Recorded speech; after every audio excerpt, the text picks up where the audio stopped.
మనతో పాటు గాలి వినోద్ కుమార్ ఉన్నారు. ఆయన అడిగి తెలుసుకునే ప్రయత్నం చేద్దాం. సార్ చెప్పండి, ఈ కాంగ్రెస్ గవర్నమెంట్లో ఎలాంటి లబ్ధి పొందుతున్నారు పిల్లలు, ఎలాగా నష్టపోతున్నారు? పిల్లలు వీళ్ళు కాంగ్రెస్ వాళ్ళ లబ్ధి పొందడం కంటే కూడా కాంగ్రెస్కు వీళ్ళ వాళ్ళ లబ్ధి వచ్చింది. ఎందుకంటే అధికారం వీళ్ళ వాళ్ళనే వచ్చింది. వీళ్ళ 34 సీట్లు అధికంగా రావడానికి నిరుద్యోగులే కారణం. యాక్చువల్గా కాంగ్రెస్ వస్తాయనే నమ్మకం పెద్దగా లేకుండే. ఎప్పుడైతే నిరుద్యోగులు తోడైనరో, ఎప్పుడైతే వీళ్ళు వచ్చి రాహుల్ గాంధీ వచ్చి చిక్కడపల్లి లైబ్రరీకి వచ్చాడో, అట్లాగే ఎప్పుడైతే ప్రెస్ క్లబ్ ఇదే సమాజ్ కూడా వచ్చి రేవంత్ రెడ్డి పాల్గొన్నాడో, అప్పుడు కొంత నమ్మకం వచ్చేసింది వీళ్ళకి. మేము ఉన్నాము, మీకు అన్ని సమస్యలు పరిష్కరిస్తాం, నిరుద్యోగులము, మీ యువతకు డిక్లరేషన్ ఇస్తాం, నిరుద్యోగులకు భృతి ఇస్తాము అని చెప్పేసి అనేక రకాల హామీలు ఇచ్చారు. కానీ దాంట్లో ఏ ఒక్కటి నెరవేర్చలే వీళ్ళు. సో కాబట్టి ఏ ఒక్కటి నెరవేర్చకుండా వీళ్ళని ఇంకా పాగల్గాలని, చదువుకుంటలేరని, రోడ్ల మీద తిరుగుతున్నారని, తర్వాత ఇక రకరకాలుగా ఒకడు మంత్రి ఏమో వాయిదా వేయిస్తామంటాడు, డిఎస్సి ఒకడు 7 అంటాడు, 1:100 ఇస్తామనేమో అసెంబ్లీలోనే ప్రకటిస్తాడు డిప్యూటీ సీఎం. ఇప్పుడేమో నోరు తెరవాడు. ఎవరి గ్రూప్ 1కు డిఎస్సి మెగా డిఎస్సి పెడతామన్నారు, అప్పుడే నోరు తెరవారు. వాళ్ళు ఏ హామీలు అయితే ఇచ్చారో ఆ హామీలు ఏవి కూడా అమలు చేయకుండా ఇవాళ వాళ్ళని అవమానపరిచారు, అనేక రకాల అవమానపరిచారు, అన్యాయానికి గురి చేస్తారు. యువత డిక్లరేషన్ ఏదో ఒకటి అమలు చేయలేదు ఇంతవరకు. వాళ్ళు ఇప్పుడు ఏదైతే గతంలో ఇచ్చిన ప్రభుత్వం ఇచ్చిన ఉద్యోగాలు 30,000 ఉద్యోగాలను వాళ్ళు ఆర్డర్స్ ఇచ్చారు తప్ప కొత్తగా ఒక్క పోస్ట్ కూడా వాళ్ళు క్రియేట్ చేసి ఇచ్చింది లేదు, ఇంతవరకు ఇంటర్వ్యూ చేసింది లేదు. అంటే మేనిఫెస్టోలో ప్రభుత్వం ఏర్పడిన 6 నెలల లోపలనే ప్రతి ఒక్కరి సమస్యలు కావచ్చు, అంటే ఇప్పుడు గత ప్రభుత్వంలో ఎవరైతే ఇబ్బందులు పడుతున్నారో అలాంటి సమస్యలు ఏవి ఉండకుండా విద్యార్థులకు మంచి భవిష్యత్తు, నిరుద్యోగులకు కూడా ఒక రూట్ మ్యాప్ ఉంటుంది అని చెప్పేసి పేర్కోవడం జరిగింది. ఇప్పుడు అలాంటిది 6 నెలలు గడిచినప్పటికీ కూడా అలాంటిది మనకు అనిపిస్తుంది ఈ రాష్ట్రంలో. 8 నెలలు కూడా గడిచింది, 6 నెలలే కాదు 8 నెలలు కూడా గడిచింది. అట్లాంటిది వాతావరణం ఏమి కనపడతలేదు. ఇవాళ రైతు రుణమాఫీ అన్నాడు, రైతు రుణమాఫీ అని చెప్పేసి ఇవాళ ఎన్ని కండిషన్లు పెట్టాడంటే దాదాపుగా సగానికి సగం మందికే ఇస్తున్నాడు. దాంట్లో వ్యవసాయ కూలీలకు లేదు, కౌలు రైతులకు లేదు, కౌలు రైతులకు అసలే లేదు. అసలు సమస్య ఆత్మహత్యలు చేసుకున్నది ఎవరు? కౌలు రైతులు. ఏ రైతు పెద్ద ఆత్మహత్య చేసుకోవట్లేదు, కౌలు రైతే ఆత్మహత్య చేసుకుంటున్నాడు. వ్యవసాయ కూలీలకు ఉపాధి లేదు. సో ఉపాధి లేని వ్యవసాయ కూలీల గురించి మాట్లాడలే. 12,000 ఇస్తానన్నావు కదా, మీరు వస్తే అధికారులకు వస్తే వాళ్ళ గురించి ఊసు లేదు, కౌలు రైతు ఊసు లేదు. నువ్వు ఇవాళ హడావుడిగా మొత్తం కండిషన్స్ అప్లై చేసేసి రైతు రుణమాఫీ ఏదో హరీష్ రావు రాజీనామా చేస్తానా అని చెప్పేసి ఏదో అన్నడు ఛాలెంజ్ చేస్తుండని ఇవాళ ఏదో నువ్వు తూతూ మంత్రంగా అమలు చేస్తున్నావు రుణమాఫీని. ఇవాళ నేనేమంటానంటే అంతకంటే పెద్ద సమస్య నిరుద్యోగుల సమస్య. నీకు అంతగానో రైతులు అంటే ఓట్లు లోకల్ బాడీ ఎన్నికల్లో రైతులు ఓట్లు వేస్తారని అనుకుంటుండే ఆయన. ఎక్కువ మంది రైతులు అక్కడ ఉంటారు కదా, అంతకంటే రైతుల కంటే ఎక్కువ వ్యవసాయ కూలీలు ఉంటారు. ఇప్పుడు ఒక ఊరు ఉంటే కూలీలు ఎక్కువ మంది ఉంటారా, భూ యజమానులు ఎక్కువ మంది ఉంటారా? భూ యజమానులు ఎంతమంది ఉన్నారు తెలంగాణలో? 25% భూమి 7% ఉన్న అగ్రకులాల దగ్గర ఉన్నది, 75% భూమి. మొత్తం 93% ఉన్న ప్రజల దగ్గర ఈ కేవలము 70% ఉంది భూమి, అంటే 20% ఉంది భూమి. సో ఇవాళ నువ్వు రైతు రుణమాఫీ వల్ల ఎవరు బాగుపడతారు? 25% ఉన్న భూస్వామ్య వర్గం బాగుపడుతుంది, వాళ్ళకి ఎంతో డబ్బులు వస్తాయి, అంతేనా? మీరు వాళ్ళ జనాభా ఉన్నది ఎంత? 7% కదా. ఓట్లు వేసేది ఎవరు? వ్యవసాయ కూలీలు వేయాలి నీకు ఓటు, ఇంకెవరు వేయాలి నీకు? కౌలు రైతులు వేయాలి ఓటు. ఎక్కువ మంది వాళ్ళు ఉంటారు కదా, మరి వాళ్ళకి నువ్వేం చేయనప్పుడు రేపు ఓటు ఎట్లా వేస్తారు వాళ్ళు నీకు? కాబట్టి రైతులు రుణమాఫీ ఒక బోగసే. ఇవాళ వ్యవసాయ కూలీలను పట్టించుకోలే, కౌలు రైతులను పట్టించుకోలే, నిరుద్యోగులను పట్టించుకోలే, దళితులను పట్టించుకోలే, బీసీలను పట్టించుకోలే, మైనార్టీలను పట్టించుకోలే. ఏ డిక్లరేషన్లు ఇచ్చారో ఆ డిక్లరేషన్లు ఏవి పట్టించుకోలేదు. ఇవాళ ఇది ప్రజాప్రభుత్వం పేరు మీద దగా ప్రభుత్వమే తప్ప ప్రజాప్రభుత్వం కానే కాదు. ఎందుకంటే ఆ ప్రజాప్రభుత్వం అంటే 93% ఉన్న వాళ్ళు ప్రజలు, దాంట్లో చాలామంది పేదలు ఉన్నారు. 7% ఉన్న అగ్రవర్ణ సంపన్నులలో దాంట్లో 2% అగ్రవర్ణ సంపన్నులు. ఇలా రిజర్వేషన్ల పేరు మీద ఇలా ఉద్యోగం అంటే రిజర్వేషన్లే కదా. రిజర్వేషన్ అమలు చేయాలంటే ఇలా నువ్వు 55 జీవో ఎందుకు రద్దు చేసినావు? 29 జీవో ఎందుకు తెచ్చినావు? అంటే 29 జీవో వాళ్ళు ఏంటంటే అగ్రవర్ణాలకు ఉపయోగపడి ఈ ఓసీ కేటగిరీ 40%, ఈడబ్ల్యూఎస్ కేటగిరీ 10%, మొత్తం 50% ఓసీలకే దక్కే విధంగా. అంటే 7% ఉన్న వాళ్ళు 50% రిజర్వేషన్ అనుభవిస్తారు. 93% ఉన్న వాళ్ళు కేవలం 50% రిజర్వేషన్ అనుభవిస్తారా? అంటే ఎంత దుర్మార్గం! అంటే నువ్వు అగ్రవర్ణాల తరఫున ఎంతగానో పనిచేస్తున్నట్టు. అంటే ఇప్పుడు రేవంత్ రెడ్డి కింద పనిచేసే వాళ్ళు కావచ్చు, వివిధ శాఖలకు సంబంధించిన చైర్మన్లు కావచ్చు, అంటే నామినేట్ పోస్టులలో మొత్తం కీలకంగా ఎవరు ఎక్కువగా పదవులు అనుభవిస్తున్నారు? మొత్తం రెడ్లే, టోటల్ రెడ్లే కదా. మంత్రులు రెడ్లే, ఎంపీలు రెడ్లే, ఎమ్మెల్యేలు ఎక్కువ రెడ్లే, కార్పొరేషన్ చైర్మన్లు రెడ్లే. కాబట్టి మొత్తం ఇది రెడ్డి ప్రభుత్వం, ప్రజాప్రభుత్వం కాదు ఇది.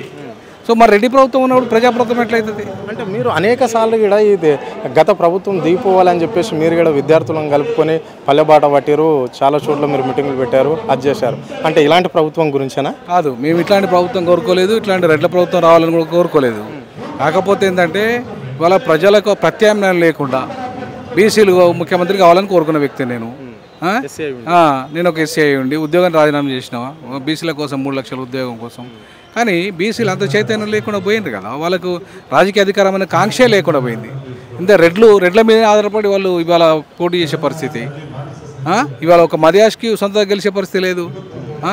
మళ్ళీ రెడ్లు ఓడించారు. ఆయన ఒక ముఖ్యమంత్రి అభ్యర్థిగా ఉండాల్సిన వాడు కాంగ్రెస్లో, ఒక శ్రీనివాస్ గౌడ్ బీఆర్ఎస్ ప్రభుత్వం వస్తే ఉండాల్సిన వాడు, అంతా ఓడించారు. ఇలా ఒక బీసీ ఎవరన్నా కనీసం చివరికి ఎంపీగా గెలిపించారు. ఈటల రాజేంద్ర ఎమ్మెల్యేగా ఎందుకు ఓడించారు? 2 దిక్కులా బీసీ ముఖ్యమంత్రి కావద్దు వాళ్ళ దృష్టిలో. అంటే ఈ రాష్ట్రంలో కులగణన జరుగుతుందని మీరు నమ్ముతున్నారా? నాకైతే నమ్మకం లేదు. కులగణన జరుగుతుందనైతే నేను నమ్మట్లేదు ఈ రాష్ట్రంలో. ఒకవేళ జరిగినా అది బోకసే. ఎందుకు బోకస్ అంటున్నానంటే అసలు ఇప్పటివరకు రిజర్వేషన్ల చట్టంగా లేదు అది. బీసీలు ఇప్పటివరకు క్లాస్గా ఉన్నారు తప్ప క్యాస్ట్గా లేరు. వాళ్ళ కులం అనే గుర్తింపే లేదు, క్లాస్ అనే గుర్తింపు ఉన్నది వాళ్ళకి ఇప్పటికీ కూడా. దేశంలో 78 సంవత్సరాల తర్వాత బీసీల కులగణన లేదు. బీసీలు క్లాస్ రూపంలో ఉన్నారు. BC cost, not caste. BC class అంటే బ్యాక్వర్డ్ క్లాసెస్ అన్నారు కనుక బ్యాక్వర్డ్ క్యాస్ట్ అనలే రాజ్యాంగంలో. అంటే నువ్వు కులమే గుర్తించినప్పుడు నీకు కులం అనే గుర్తింపే లేనప్పుడు నిన్ను ఎట్లా కౌంట్ చేస్తారు? అంటే ఇప్పుడు కార్పొరేషన్లకు ప్రతి కులానికి ఒక కార్పొరేషన్ ఏర్పాటు చేస్తామని ఎన్నికల మేనిఫెస్టోలో రేవంత్ రెడ్డి చెప్పాడు. సో మరి ఇప్పుడు మీరు దళిత అంటున్నారు, మరి దళితులు ఏ కులమో మాకు తెలియదు, కానీ దళితులలో ఎన్ని కార్పొరేషన్లు ఏర్పాటు చేసిండు? ముఖ్యంగా మాల కార్పొరేషన్ చేస్తాడు, మాదే కార్పొరేషన్ చేస్తాడు, బీసీల రకరకాల ఎంబీసీలు చేస్తాడు, అన్నీ చేస్తాడు. మీ అందులో కూడా బాగా ఉపకులాల వాళ్ళు బాగా ఎత్తున ఇదే ఈ సోమాజిగూడ ప్రెస్ క్లబ్లో ఎందరో అంటే ఉపకుల వస్తువులు కూడా కార్పొరేషన్ చేస్తా అని పైసలు ఏమియాడు, పైసలు ఇచ్చే ప్రశ్న ఉండదు దానికి. చివరి సభలో చెప్పిండు కానీ అది అమలు కాదు. ఎందుకంటే అక్కడ ఏపీలో ఆయన జగన్మోహన్ రెడ్డి కూడా ఇట్లనే బోర్డు అని కార్పొరేషన్లు పెట్టిండు, పైసలు ఇచ్చిండా? నేనేమంటున్నానంటే రేవంత్ రెడ్డి ఒక్కటే ప్లాన్ ఆయనది, విడగొట్టి పరిపాలన చేయాలి. వాళ్ళు రెడ్డి పరిపాలన చేయాలంటే మిగతా కులాలను విడగొట్టాలి. మిగతా కులాలను ఎట్లా విడగొట్టాలో మరి మంగళ కార్పొరేషన్ ఇస్తే మంగళలో హాయిగా అంటారు, మాది కార్పొరేషన్ ఇస్తే మాది వాళ్ళు డప్పు కొడతారు, మాల కార్పొరేషన్ ఇస్తే మాలో డప్పు కొడతారు. అలా ₹1 ఉండేది లేదు, సచ్చేది లేదు. ఇప్పటిదాకా అయింది ఏమున్నది వాళ్ళకి, ఇప్పుడు ఒరిగేది ఏమున్నది కొత్తగా? అంటే ఇప్పుడు రేవంత్ రెడ్డి మేనిఫెస్టోలో పెట్టిన 6 గ్యారంటీలు కావచ్చు, మేనిఫెస్టోలను అమలు చేసినట్ల ఏమన్నా ఒక 50% అని అమలు చేసినట్లు మీకు అనిపిస్తుందా? ఇప్పుడు అమలు చేయలేదు. నాకేంటంటే ఉచిత బస్సు అనేది అది ఒక లాస్ ప్రాజెక్ట్. అది వాళ్ళ మహిళలకు పెద్దగా ఉపయోగపడేది ఏం లేదు, ఆ యాత్రలు చేయడానికి తప్ప. పోతే అక్కడిక్కడ పోయి దుకాణాల్లో పోయి షాపులు కొనితే తప్ప ఆ మహిళలకు ఉపయోగపడేది ఏం లేదు అందులో. ఎందుకంటే ఉద్యోగం చేసే మహిళలకి ఉచిత బస్సు వల్ల ఇప్పుడు ఒక ₹1,00,000 ఉద్యోగం చేసే వాళ్ళకి ఉచిత బస్సు ఎందుకంటే మహిళలకి ఇవ్వలకు కావాలి, పేద మహిళలకు కావాలి, 10,000 5,000 జీతం చేసే మహిళలకు కావాలి. వాళ్ళ ఆ పరిస్థితి లేదు, బస్సులలో పోయే పరిస్థితి లేదు పేద మహిళలు. ఎందుకంటే దగ్గరలోనే పని చేసుకుంటారు వాళ్ళు, అక్కడక్కడ దగ్గరలో ఏ షాపులలో నాణ్యాన్ని చేసుకుంటారు. ఎక్కువగా ఇది ఉపయోగపడేది ఎవరికి అంటే బాగా ఉద్యోగులకు వాళ్ళకి వీళ్ళకు ఉపయోగపడుతుంది. బట్ ఇవాళ రేపు అంతా కార్లలోనే పోతారు ఉద్యోగులంతా కూడా, 2 వీలర్ల మీదనే పోతారు ఎక్కువ శాతం. ఇవాళ బాగా పని పాటలేని మహిళలకు ఎక్కువ ఉపయోగపడుతుంది తప్ప యాత్రలు చేసే వాళ్ళకి ఉపయోగపడితే అంత పెద్దగా తినదు. ఇలాగనే రేవంత్ రెడ్డి ఒంటి పోకడ మీద నడుస్తుంటే మీలాంటి ఉద్యమకారులు కావచ్చు, విద్యార్థులను కలుపుకొని లేకుంటే ఐక్యతంగా ఉండే కుల సంఘాలను కలుపుకొని ఏం చేయబోతున్నారు? రాజకీయ శక్తిగా మార్చాలనేది మా లక్ష్యం. నేనైతే భవిష్యత్తులో రాజకీయ శక్తిగా మార్చాలని వీళ్ళని అందరినీ రాజకీయ మీకు ఎంత ఉద్యోగాలు వస్తాయి భయ్, మొత్తం కలిపితే అన్ని కలిపినా 1,00,000 కావు. మీరు 30 లక్షల మందికి ఇప్పటికే ఉన్నారు, 1 కోటి మంది పైగా నిరుద్యోగులు ఉన్నారు. మరి ఇప్పుడు జడ్పీటీసీలు, సర్పంచులు, ఎంపీటీసీలు, కార్పొరేషన్ కోఆపరేటివ్ సొసైటీలు ఇట్లా కొన్ని వేల ఉద్యోగాలు ఉన్నాయి వాళ్ళకు, రాజకీయ ఉద్యోగాలు లక్షలు. ఇప్పుడు కొన్ని గ్రామాలే 12,000 గ్రామాలు ఉన్నాయి. 12,000 గ్రామాలలో ఒక గ్రామంలో 25 పోస్టులు ఉంటాయి రాజకీయ పోస్టులు. అంటే 25 పోస్టులు ప్లస్ 12,000 ఎంత? మరి అన్ని ఉద్యోగాలు వీళ్ళ కోసం రెడీ ఉన్నప్పుడు ఎందుకు ఈ ఉద్యోగాలు కొంతమందికి వదిలేయండి, చదువుకున్న వాళ్ళు అంటే కొంతమందికి పోతారు అంతే. 100% చేయాలంటారు నేను. 100% అంబేద్కర్ చెప్పినట్టుగా విద్యార్థులు రాజకీయాలకు రావాలి. ఈ దొంగలను, ఈ భూస్వాములను, ఈ దొరలను, భూస్వాములను, ఈ పెట్టుబడిదారులను, లంగలను ఒక్కొక్కటి 100 కోట్లు పెట్టే ఏమవసరం అండి? 50 కోట్లు 100 కోట్లు పెట్టి గెలిచినోడు రేపు ప్రజాసేవ చేస్తాడా? ఏమి వివేక్ ఫ్యామిలీకి ఏమవసరం అండి? వివేక్ ఫ్యామిలీకి ఇద్దరు అన్న తమ్ముడు ఇద్దరు ఎమ్మెల్యేలు కావాలా, కొడుకు ఎంపీ కావాలా? లక్షల కోట్ల రూపాయలు ఉన్నాయి వాళ్ళ దగ్గర. ఏమవసరం అండి? పేదోడు అక్కడ పోటీ చేయొద్దా? చదువుకున్నాడు పోటీ చేయొద్దా? వ్యాపారవేత్తలకు అవకాశాలు ఇస్తారు, 100 కోట్లు పెట్టడానికి ఇస్తారు. ఇదే ప్రజాస్వామ్యం అంటే? ప్రజాపాలన అంటే ఇదేనా? ఎవడు ప్రజల కోసం పనిచేస్తున్నాడో వానికి ఇవ్వాలి, ఎవడు ప్రజల కోసం నీకు ప్రజలకు న్యాయం చేస్తున్నా వాడిని గుర్తించాలి. ఎక్కడ గుర్తించండి? కాంగ్రెస్ పార్టీలో నిజంగా కష్టపడ్డ కార్యకర్తలకు అన్యాయం జరిగినట్లన్నా 100%. ఇది కాంగ్రెస్ పార్టీ ప్రభుత్వం కాదు, ఇది తెలుగుదేశం కాంగ్రెస్ పార్టీ ప్రభుత్వం, ఇది టీడీపీ కాంగ్రెస్ ప్రభుత్వం. అసలు ఒరిజినల్ కాంగ్రెస్లో లేరాడా చక్కగా? ఓ కోమటిరెడ్డి తప్ప, ఓ దామో రాజనరసింహ బట్టి తప్ప మిగతా వాళ్ళు ఎవరు? అంతా కూడా జంపింగ్ జపాన్లే కదా. ఇప్పుడు వాళ్ళందరూ ఇలా చేసుకుంటే వాళ్ళు అంతా ఎక్కడోళ్ళు అండి? వీళ్ళంతా ఎవరు? తెలుగుదేశం నుండి టీఆర్ఎస్లోకి వచ్చి, టీఆర్ఎస్ నుండి కాంగ్రెస్లోకి వచ్చిన వాళ్ళు. మరి రాష్ట్రంలో చంద్రబాబు ప్రభావం ఏమన్నా పడిపోతుందా? అంటే రేవంత్ రెడ్డికి గురువు అంటారు కదా, అదేమన్నా కలిసి మళ్ళీ ఆంధ్రప్రదేశ్లో హైదరాబాద్ను ఉమ్మడి రాజధాని చేసుకోవాలని చూస్తున్నాం. మరో 10 ఏళ్ళు ఇద్దరు కలిసి దోపిడీ చేసుకోవాలి. ఆడ గురువు, ఈడ శిష్యుడు, ఆడక అమ్మ, ఈడ రెడ్డి, అంతే. ఎవరికి పెద్దగా ఏమి ఉండదు. పెద్ద మార్పులు అయితే వస్తాయని నేను అనుకోను. దీనికి కోదండరామరెడ్డి లాంటి వాళ్ళు బాధ్యత వహించాలి. ప్రొఫెసర్ కోదండరామరెడ్డి లాంటి వాళ్ళు. ఇది ప్రధానంగా ఆయనే. ఎందుకంటే ఇలా రెడ్డి రాజ్యం వచ్చిందంటే ఆయనే కారణం. ఇలా కోదండరామరెడ్డి అంటే ఆయన తెలంగాణకు తొలి ముఖ్యమంత్రి జైపాల్ రెడ్డి గారు జాన్ రెడ్డి గారిని తేవాలనుకున్నాడు. అది కాలే, సమైక్యవాది రేవంత్ రెడ్డిని తెచ్చిండు. మరి నువ్వు తెచ్చింది సమైక్యవాది రేవంత్ రెడ్డిని తీసుకొచ్చి దాంట్లో చంద్రబాబు శిష్యుని పట్టుకొచ్చినావు కదా. మరి పరిపాలన ఎవరికి అందాలి?